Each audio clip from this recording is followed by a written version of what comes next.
नमस्कार, मैं हूं लक्ष्मीकांत और आपका स्वागत है सेहत की दुनिया में। अपने रोजमर्रा की लाइफ में हम बहुत सारी ऐसी खाने पीने की चीजें इस्तेमाल करते हैं जिनमें से कुछ हमारे लिए हेल्दी होती हैं, वहीं कुछ हमारे लिए नुकसानदेह भी हो सकती हैं। क्या आप जानते हैं कि कुछ ऐसी चीजें हैं खाने पीने की जो कि हमारे लिए टॉक्सिक हो सकती हैं, जहरीली हो सकती हैं और किसी किसी केस में मौत का कारण भी बन सकते हैं। 5 ऐसी खाने पीने की चीजें जो कि आपके लिए टॉक्सिक हैं और जहरीली हैं और इनसे आपको हर कीमत पर बचना चाहिए। तो चलिए बिना किसी देरी के इस वीडियो को शुरू करते हैं और जानते हैं इन 5 चीजों के बारे में पूरी डिटेल से। सबसे पहले जिससे आपको बचना चाहिए वह है 1 ग्रीन पोटैटोज। ग्रीन पोटैटोज यानी कि हरा आलू। दोस्तों, जो हरे आलू होते हैं आपने देखा होगा, बहुत सारा आलू है तो पूरा ही हरे होते हैं या फिर उनका एक पार्ट हरा हो जाता है। दोस्तों, इसके अंदर 2 चीजें पाई जाती, क्लोरोफिल जो कि एक पिगमेंट होता है जिसको हरा बना देता है, और दूसरी चीज होती है सोलेनेसिस। क्लोरोफिल तो एक नॉन हार्मफुल चीजें हैं, उसका कोई नुकसान नहीं है, आराम से खा सकते हैं। लेकिन जो सोलेनेसिस है बेसिकली ये एक न्यूरोटॉक्सिक होता है जो कि हमारे लिए जहर का काम करता है। अगर आप सोलेनेसिस ज्यादा क्वांटिटी में इंजेक्ट कर लेते हैं तो इसकी वजह से कुछ लक्षण आपके अंदर आ सकते हैं, जिसमें से कि सिर दर्द, उल्टी, इंटरनल ब्लीडिंग, पैरालिसिस या एक्सट्रीम केसेस में कोमा और डेथ भी हो सकती है। तो अगर आपको ऐसा आलू ले रहे हैं खाना पकाने के लिए जो पूरी तरह से हरा है, तो इसको आपको बिल्कुल भी इस्तेमाल नहीं करना चाहिए, उसको फेंक देना चाहिए। अगर आप कोई ऐसा आलू ले रहे हैं खाना बनाने के लिए जो कि एक साइड से हरा है, एक पोर्शन उसका रहा है, बाकी वह ठीक है, तो उस हरे पोर्शन को आप काट के फेंक सकते हैं, क्योंकि ऐसा नहीं है कि वह जो यह है वह पूरे के पूरे आलू में आ जाएगा। जितना पार्ट्स का ग्रीन होगा सिर्फ उतने ही पार्ट में वह उसका जहर पाया जाता है। तो यह आपको ध्यान रखना है। दोस्तों, कुछ केस स्टडीज के ऊपर हो चुकी है जिसमें यह पाया गया कि सिर्फ 450 ग्राम फुली ग्रीन पोटैटोज अगर कोई इंसान खा ले तो उससे इतना सोलेनेसिस मिल जाता है जिससे एक अच्छे खाते अडल्ट की डेथ हो सकती है। तो ग्रीन पोटैटोज, इन हरे आलू से आपको हर कीमत पर बचना चाहिए और इसको बिल्कुल भी इस्तेमाल नहीं करना चाहिए। 2 नटमेग। दूसरी चीज जो कि आपके लिए टॉक्सिक हो सकती है वह नेटमेग में यानी कि जायफल। दोस्तों, नेटमेग में एक ऐसी चीज है जो कि हमारे इंडिया में बहुत सारी करी में गरम मसाले की श्रेणी में डाला जाता है। नेटमेग के अंदर एक के एक्टिव मिश्रण होता है, इसको बोलते हैं मिरिस्टिसिन। और मिरिस्टिसिन हमारी बॉडी के अंदर जाकर जब ब्रेक डाउन होता है तो उसकी वजह से एक ऐसा मिश्रण पैदा करता है जो कि हमारे नर्वस सिस्टम को अपडेट करता है, और इसकी वजह से अगर जरूरत से ज्यादा हो जाए तो हमारे अंदर चक्कर आना, जी मिचलाना और उल्टी करना जैसी प्रॉब्लम हो सकती है। कुछ केसेस में हल्लुसिनेशन भी हो सकता है, यानी मरीज को समझ नहीं आता है, कुछ अजीब अजीब से ख्याल उसके मन में आने लगते हैं जिसको हल्लुसिनेशन बोलते हैं। दोस्तों, नेटमेग में जो टॉक्सिसिटी होती है इसके लक्षण आपको सिर्फ 1 से 1.5 घंटे के अंदर आने शुरू हो जाते हैं और करीब 8 घंटे तक आपके अंदर रहते हैं। वैसे हमारे इंडिया में दोस्तों जो हम लोग नेटमेग में इस्तेमाल करते हैं वह करते हैं मसाले की शक्ल में, और इस शक्ल में बहुत ही कम क्वांटिटी इस्तेमाल की जाती है और वह कहीं ना कहीं डाइल्यूट भी हो जाता है, जिसकी वजह से कोई नुकसान या फिर खतरा हमारे लिए नहीं होता है। लेकिन अगर आप नेटमेग को मेडिसिन इस्तेमाल करते हैं, क्योंकि बहुत सारी आयुर्वेदिक मेडिसिन में या सप्लीमेंट में या बहुत से घरेलू नुस्खों में भी नेटमेग का इस्तेमाल किया जाता है, तो ऐसी शक्ल में आपको ज्यादा सतर्क रहने की जरूरत है। आपको इस बात को सुनिश्चित करने की जरूरत है कि नेटमेग उसकी जरूरत से ज्यादा आपके अंदर ना हो जाए। अगर आप नेटमेग का कोई सप्लीमेंट इस्तेमाल करते हैं तो कोशिश करिए कि जो रिकमेंड डोज है, या फिर अगर आपके डॉक्टर ने आपको कोई नुस्खा बताया है या किसी तरह से आप इसको इस्तेमाल कर रहे हैं, तो कोशिश करिए कि जो रिकमेंडेड डोज है उससे ऊपर आप इसको ना लें। अगर आप इसको अंडर रिकमेंडेशन लेंगे तो इससे आपको कोई नुकसान नहीं है, लेकिन अगर आप गलती से यह जानबूझकर इसको ज्यादा लेते हैं तो यह आपके लिए जानलेवा भी हो सकता है। 3 बिटर एलमंड्स। दोस्तों, तीसरी टॉक्सिक चीज जो आपको नहीं खानी चाहिए वह है कड़वे बादाम। यानी कड़वे बादाम। मार्केट में 2 तरह के बादाम मिलते हैं, होते हैं स्वीट बादाम और एक होते हैं कड़वे बादाम। आमतौर पर जो ग्रोसरी स्टोर से मिलते हैं वह स्वीट बादाम होते हैं, जो कि पूरी तरह से सुरक्षित होते हैं, कोई नुकसान इनका नहीं होता है। लेकिन कभी कभी क्या होता है, इस स्वीट बादाम के साथ कड़वे बादाम मिक्स कर दिए जाते हैं और कड़वे बादाम विषाक्त होते हैं। कड़वे बादाम के अंदर एक टॉक्सिन्स पदार्थ पाया जाता है, इसको बोलते हैं हाइड्रोजन साइनाइड। और साइनाइड, जैसा कि आप जानते हैं, दुनिया का सबसे खतरनाक विष होता है। इसकी थोड़ी सी भी क्वांटिटी हमारी मौत के लिए काफी होती है।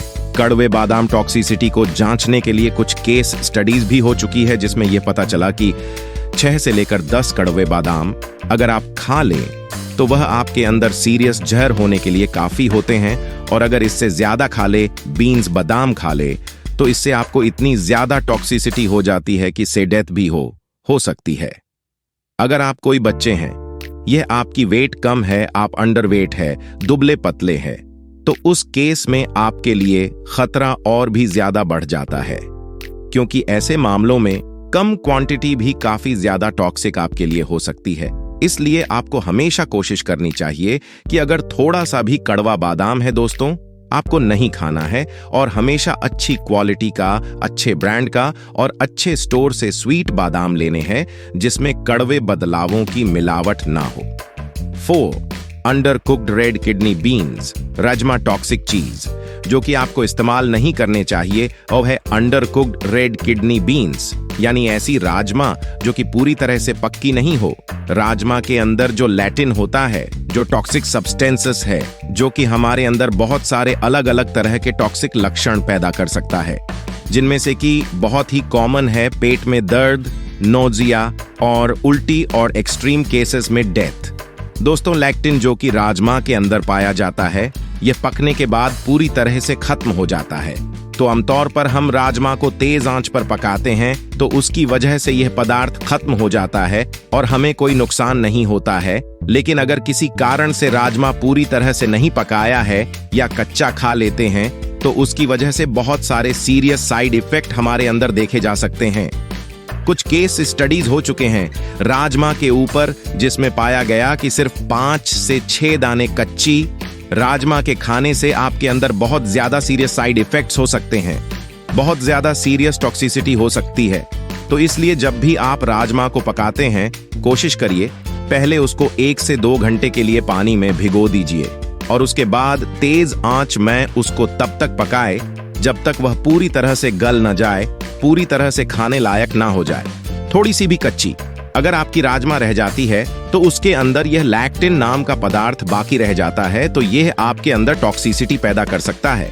इसीलिए हमेशा आपको कोशिश करनी चाहिए राजमा पूरी तरह से पकाकर अच्छी तरह से गला के इस्तेमाल करें, तभी आप इसे सुरक्षित रह सकेंगे, उसकी टॉक्सिसिटी आपके अंदर नहीं होगी।